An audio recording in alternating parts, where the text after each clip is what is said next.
ನಮಸ್ತೆ ಟಿವಿ 20 ಕನ್ನಡ ವಾಹಿನಿಗೆ ಸ್ವಾಗತ. ಭಾರತ ಪಾಕಿಸ್ತಾನ ಮಧ್ಯೆ ಯುದ್ಧದ ಸನ್ನಿವೇಶ ಉಂಟಾಗಿದೆ. ಇದರ ಪರಿಣಾಮ ಸೈನಿಕರ ಒಳಿತಿಗಾಗಿ ಮಾಜಿ ಸಚಿವ ಶ್ರೀರಾಮುಲು ನೇತೃತ್ವದಲ್ಲಿ ವಿಜಯನಗರ ಜಿಲ್ಲೆಯ ಕೂಡ್ಲಿಗಿ ತಾಲೂಕಿನ ಕಾನಹೊಸಹಳ್ಳಿ ಹೋಬಳಿಯ ಚಿಕ್ಕಜೋಗಿಹಳ್ಳಿ ಗ್ರಾಮದ ಬಳಿಯ ವೀರಾಂಜನೇಯ ಸ್ವಾಮಿ ದೇವಸ್ಥಾನದಲ್ಲಿ ವಿಶೇಷ ಪೂಜೆ ಮಾಡಲಾಗಿದೆ. ಮಾಜಿ ಸಚಿವ ಬಿ ಶ್ರೀರಾಮುಲು ಸೇರಿ ಅನೇಕ ಜನ ಭಾಗಿಯಾಗಿದ್ದರು. ಯುದ್ಧ ನಡೀತಾ ಇರೋ ಈ ಸಮಯದಲ್ಲಿ ಸೈನಿಕರಿಗೆ ವೀರಾಂಜನೇಯ ಒಳಿತು ಮಾಡಲಿ, ಜೊತೆಗೆ ಸೈನಿಕರಿಗೆ ಶಕ್ತಿ ತುಂಬಿ ಅಂತ ಪೂಜೆ ಸಲ್ಲಿಸಲಾಗಿದೆ.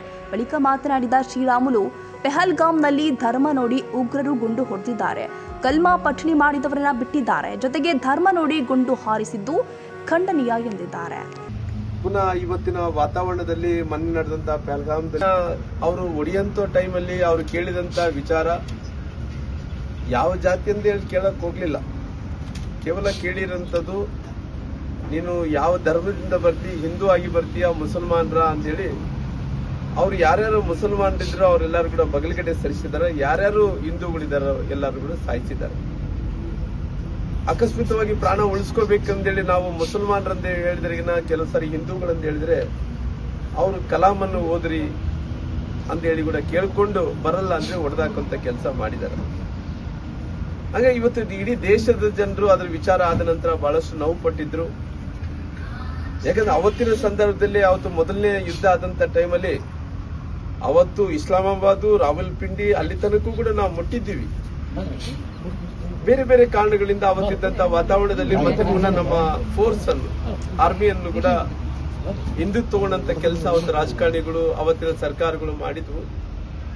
ನಂತರ ದಿನಗಳಲ್ಲಿ ಇವತ್ತು ದಿನನಿತ್ಯ ಕಿರುಕುಳ ಅಂದ್ರೆ ಪ್ರತಿಯೊಬ್ಬರು ಕೂಡ ಪಾಕಿಸ್ತಾನದಿಂದ ಬರೋದು, ಎಲ್ಲರೂ ಕೂಡ ಎದುರಿಸೋದು, ಕೊಲ್ಲೋದು, ಹೋಗೋದೇ ಆಯ್ತಾಗ್ಲಿ, ಅದರ ಗಟ್ಟಿಯಾದಂತ ಉತ್ತರ ಕೊಡಬೇಕೆಂದೇಳಿ ಯಾರೊಬ್ಬ ಪ್ರಧಾನಮಂತ್ರಿಗಳು ತೀರ್ಮಾನ ತಗೊಂಡಿದ್ದಿಲ್ಲ.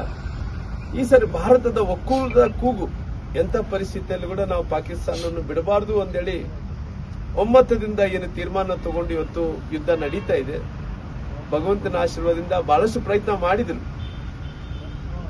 ಬಹಳಷ್ಟು ಪ್ರಯತ್ನ ಅಂದ್ರೆ ಎಲ್ಲೋ ಒಂದು ಕಡೆ ಭಾರತವನ್ನು ಎದುರಿಸಬೇಕು, ಭಾರತವನ್ನು ಬೈಬೆಳಿಸಬೇಕು ಅಂತೇಳಿ ಬಹಳಷ್ಟು ಪ್ರಯತ್ನ ಮಾಡಿದ್ರು ಕೂಡ ಬಹುಶಃ ನಮ್ಮಲ್ಲಿರಂತ ವೆಪನ್ಸ್, ನಮ್ಮಲ್ಲಿದ್ದಂತ ಆರ್ಮ್ಸ್ ಏನಿದವನೋ ಎಲ್ಲರಿಗಿಂತ ಬಹಳಷ್ಟು ಚಲೋ ಇದಾವ.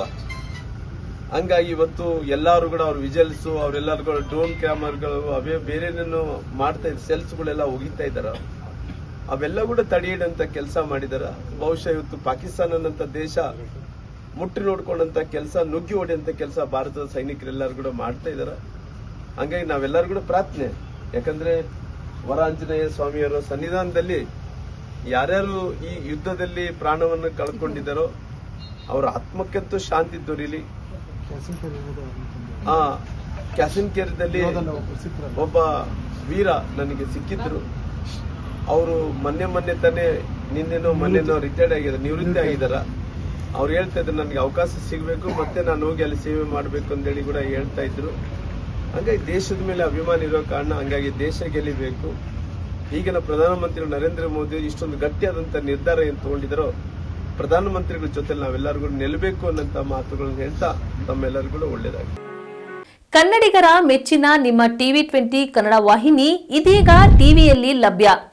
ಕರ್ನಾಟಕ ಮತ್ತು ದೇಶ ವಿದೇಶದ 360 ಡಿಗ್ರಿ ಸುದ್ದಿ ವಿವರವನ್ನ ಪಡೆಯುವುದಕ್ಕೆ ಟಿವಿ 20 ವಾಹಿನಿಯನ್ನು ಲೈಕ್ ಮಾಡಿ, ವಿಡಿಯೋಗಳನ್ನು ಶೇರ್ ಮಾಡಿ, ಕಮೆಂಟ್ ಮಾಡಿ, ಸಬ್ಸ್ಕ್ರೈಬ್ ಮಾಡಿ. HCN ಕೇಬಲ್ 842 ನಂಬರ್ನಲ್ಲಿ ಹುಕ್ಕೇರಿ ತಾಲೂಕು ಹಾಗೂ ಸಂಕೇಶ್ವರದ ಸುತ್ತಮುತ್ತಲಿನ ಹಳ್ಳಿಗಳಲ್ಲಿ ಲಭ್ಯ. PCN ಕೇಬಲ್ 129 ನಂಬರ್ನಲ್ಲಿ ಹಾರುಗೆರೆ ಸುತ್ತಮುತ್ತಲಿನ ಹಳ್ಳಿಗಳಲ್ಲಿ ಲಭ್ಯ. ರಾಯಬಾಗ್ ಡಿಜಿಟಲ್ ಚಾನೆಲ್ ಕೇಬಲ್ 80ನೇ ನಂಬರ್ನಲ್ಲಿ ರಾಯಬಾಗ ತಾಲೂಕಿನ ಸುತ್ತಮುತ್ತಲಿನ ಹಳ್ಳಿಗಳಲ್ಲಿ ಲಭ್ಯ. UDCN ಕೇಬಲ್ ನೆಟ್ವರ್ಕ್ ಉಗಾರ ಸುತ್ತಮುತ್ತಲಿನ ಹಳ್ಳಿಗಳಲ್ಲಿ ನಿಮ್ಮ ಟಿವಿ 20 ಕನ್ನಡ ವಾಹಿನಿಯೂ ಲಭ್ಯ.